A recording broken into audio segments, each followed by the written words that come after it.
Hola, buen día. Chicas, chicos, ¿cómo están? Mi nombre es Roberto Merisierra, soy médico veterinario de formación de grado y tengo una maestría en enfermedades parasitarias tropicales y un doctorado en parasitología humana y animal y obviamente soy docente del área de parasitología, por eso estoy dando esta clase ahora. Ahora vamos a hablar de unos parásitos un poquito más grandes, un poquito más complejos que de los que han visto en lo que va de la mañana, que han visto los protozoos. Ahora nos vamos a introducir en lo que son los metazoos o en parásitos pluricelulares. Ahí les voy a compartir pantalla, un segundito.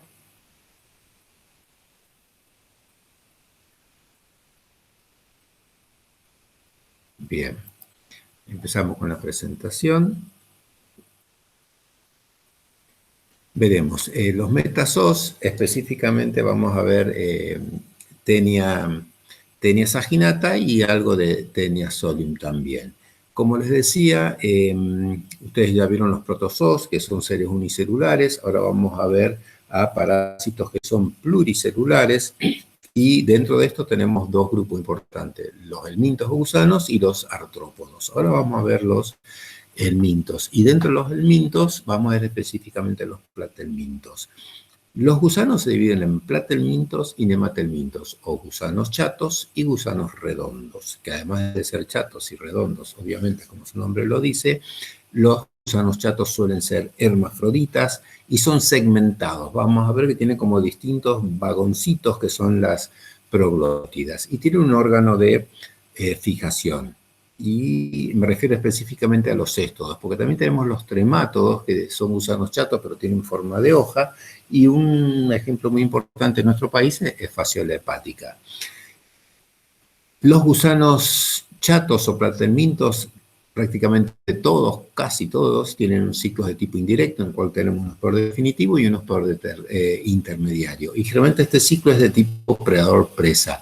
El hospedador definitivo ingiere al hospedador intermediario, que tiene la forma larvaria, y ahí cierra el ciclo. En cambio, los nematelmintos, la mayoría, no todos, pero muchos de los que vamos a ver son de ciclo de tipo directo, o sea, entre el hospedador definitivo y hospedador definitivo. Obviamente que tenemos otros con ciclos mucho más complejos e indirectos, ¿no? Pero a diferencia de los céstodos, que todos tienen prácticamente la cuasi totalidad, tienen ciclos de tipo indirecto. Aquí vemos ejemplos de estos filum de interés en parasitología, que son los metazoos. Acá vemos Ascaris lumbricoide, que es un gusano redondo, no segmentado, macho y hembra. La hembra en los nematodos realmente casi siempre es más grande porque tiene la función de oviponer, de poner los huevos. Acá a la derecha vemos un céstodo o gusano chato, pueden ver de costadito que se ve, de costadito que se ve que es bien chato, y es segmentado, ven como que tiene como distintos vagoncitos, ¿ah? Cada vagón de esos se llama proglótida, y cada cual es hermafrodita y tiene un set completo de aparato reproductor masculino y femenino. Así que se pueden ir dando cuenta que estos parásitos son máquinas de reproducirse. El sueño de ellos es ser muchos parásitos. Y aquí abajo, que no lo vamos a ver ahora, sino la semana que viene, vemos un artrópodo, que esto lo van a ver con la profesora Beatriz Pietrasanta. A ver si prestaron atención. Aquí arriba, ¿qué tenemos? ¿Gusano chato o gusano redondo? ¿Ah? Muy bien, gusano chato. ¿Por qué? Porque obviamente vemos que es segmentado y de costadito se ve chato. Obviamente esto es tridimensional. Y aquí abajo, ¿qué tenemos? Un gusano redondo. Podemos ver que no es segmentado y obviamente si le hiciéramos un corte transversal veríamos que es justamente redondo. Como les decía, los platelmintos o gusanos chatos tienen ciclos de tipo indirecto en los cuales tenemos un hospedador definitivo que aloja el estadio adulto y un hospedador intermediario que tiene la forma larvaria.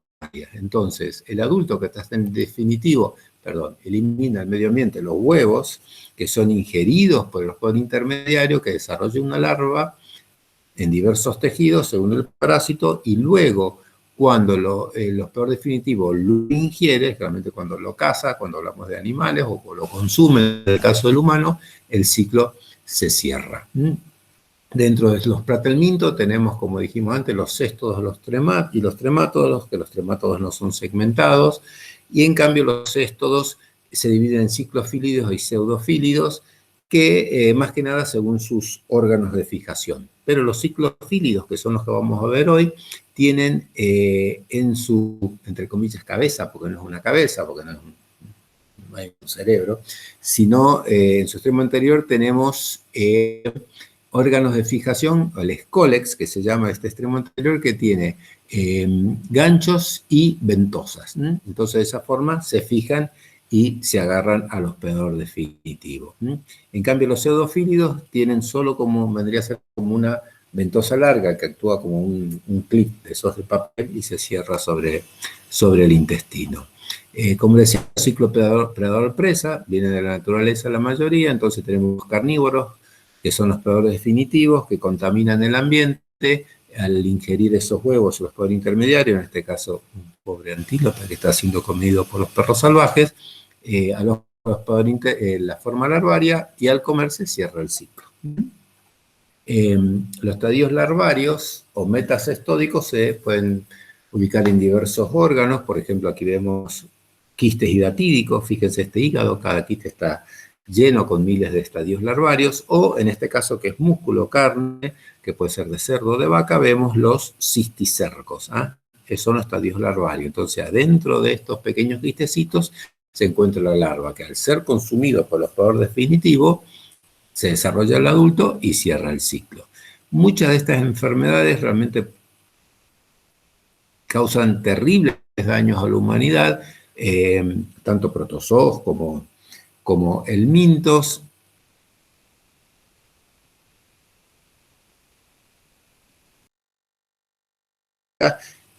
Hablando en lenguaje común, no se le pasa la bola que se le debería pasar. Entonces se insta a los gobiernos a que tomen medidas. Y por suerte, en algunas enfermedades esto está ocurriendo, pero no con todas, lamentablemente. Vamos a ver el ciclo de lo que es la lombriz solitaria, principalmente Tenia saginata, en el cual arranquemos por el por definitivo, que es el humano. El humano tiene el adulto en su intestino, que puede medir muchísimos metros de longitud. Entonces imagínense que usted tiene 3, 4, 5, 6, 8 metros de parásito en su intestino y elimina las proglótidas con los huevos al medio ambiente. En el medio ambiente esos huevos se dispersan y entonces cuando viene la pobre vaquita pastoreando, sin darse cuenta, está consumiendo los huevos que nosotros hemos eliminado al ambiente. Dentro de la vaquita, en el caso de Tenia saginata, o dentro del cerdo, en el caso de Tenia solium, este huevo libera la larva, la cual atraviesa el intestino y va al músculo. ¿Por qué va al músculo? Porque no es tonto, porque al humano le gusta comer la carne, es músculo. Entonces, el humano al comer la carne cruda o mal cocida, ingiere estos cisticercos, como los que vimos en la foto recién, y aquí está la larvita. Entonces esta larvita se desarrolla en el intestino y empieza la proglotidización, no sé si lo dije bien, empieza a alargarse el gusano, y luego de un tiempo empieza a eliminar los huevos del medio ambiente. Entonces aquí vemos cómo cierra el ciclo. En el caso de Tenia solium, el humano también puede ser el hospedador intermediario. O sea, el humano, si ingiere huevos que eliminó el ambiente de otro humano, puede infectarse y lamentablemente desarrollar el estadio larvario, lo que es el cisticerco, que por desgracia muchas veces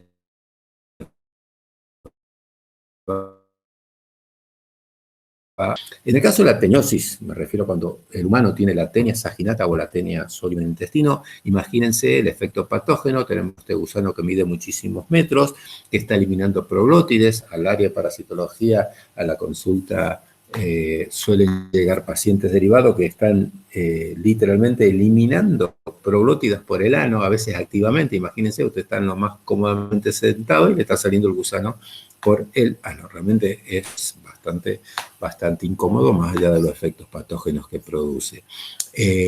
Tenemos una acción exfoliatriz ante las abuelas. Ustedes son muy jóvenes, me imagino, pero generalmente la gente más añosa recuerda a las abuelas que nos decían, si alguien comía mucho y era flaco, le decían, nena, tenés la lombriz solitaria. ¿Por qué? Porque todo lo que comía se lo llevaban a la lombriz.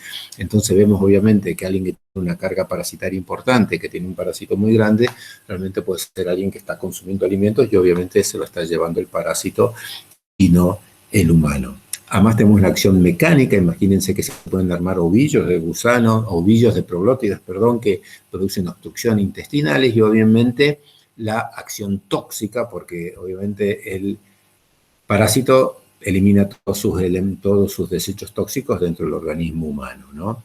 Eso puede producir una serie de alteraciones. Y recuerden que en lo que es Taenia solium, el humano también se puede infectar al ingerir los huevos que elimina otro humano, y en el caso de Taenia solium podemos tener la cisticercosis, en los cuales estos cisticercos se pueden alojar lamentablemente en cerebro o prácticamente cualquier tejido. Entonces, el elemento infectante es la larva Cysticercus, que se halla en la carne bovina, en el caso de Taenia saginata, y porcina, en el caso de Taenia solium. Uno lo ingiere por vía oral y por vía intestinal está eliminando las formas infectantes. ¿Cuáles son las manifestaciones clínicas? Pueden ser oligosintomáticas, o sea, con poca sintomatología, pero realmente se suele ver sintomatología, vemos alteraciones digestivas, dolor abdominal, imagínense, pueden tener hasta 15 metros de gusano en sus intestinos, pueden haber alteraciones del humor y el ánimo, imagínense, nadie puede estar muy contento con eso adentro, y además eliminan sustancias que pueden tener efecto directamente sobre el sistema nervioso central. Hay variaciones de pesos, obstrucciones intestinales, como ya dijimos, y es muy incómodo, que es común que lo relatan los pacientes, la eliminación espontánea de las proglótidas, especialmente en lo que es Taenia saginata. El diagnóstico, como les contó las técnicas diagnósticas la doctora Carrizo esta mañana, es de tipo directo. Directamente yo identifico las proglótidas a través del análisis coproparasitológico que realizo en el laboratorio, identifico las proglótidas, ya sea de Taenia saginata o Taenia solium. O también puedo llegar a ver los huevos que están eliminando, los huevos característicos que eliminan las tenias, ¿no? El tratamiento, la droga más efectiva es el praziquantel. Hay otras drogas, mebendacel, albendazol, pero praziquantel es lejos la droga más efectiva y es sumamente efectiva para eliminar este parásito y poner fin al problema. Pero obviamente hay que establecer una profilaxis. Por un lado es la higiene de los alimentos. En todo matadero oficial hay un veterinario que inspecciona las carnes. Si encuentran los cisticercos, se decomisan, o sea que no van a consumo humano. El problema son los mataderos clandestinos, las faenas clandestinas y las faenas caseras donde no hay este control. Entonces, obviamente, hay que evitar chacinados, principalmente de origen dudoso. ¿Cuál es el problema del chacinado? Que muchos se consumen crudos o mal cocidos. Por ejemplo, el salame, un embutido como el salame, no se cocina, directamente se fermenta y uno cuando come el salame está comiendo el músculo sin haber sido sometido a un proceso de cocción, que es lo único que elimina el parásito. En general los parásitos son como las brujas, ¿se acuerdan que las pobres brujas las quemaban? Bueno, lo que mata a los parásitos es el calor. Entonces, obviamente hay que tratar a los infectados para que dejen de contaminar el ambiente, el control sanitario en la crianza y faena de los animales, tiene que haber en la crianza un adecuado control veterinario y obviamente si uno tiene dudas no consumir ese producto o si no queda otra más que consumirlo, porque a veces no hay otra cosa, obviamente que sea cocido y bien cocido, o sea que la carne no esté roja. Bueno, con eso terminamos esto. Cualquier duda que tengan, chicos, chicas, me pueden enviar un mail. ¿Me están viendo? No me ven. Bueno, me envían un mail al mail que es areaparasitologiauncuyo@gmail.com. Bueno, el teórico que viene enseguida se los escribo, así les queda bien. Bueno, gente, dejaremos de grabar. Dejaremos de grabar. Bueno, no deja de grabar. ¿Qué acontece? Bueno, ustedes dejen de escuchar. Acá termino, estoy tratando que este aparato deje de grabar. Ah, perdón, estaba tocando cualquier cosa, perdón. Chao.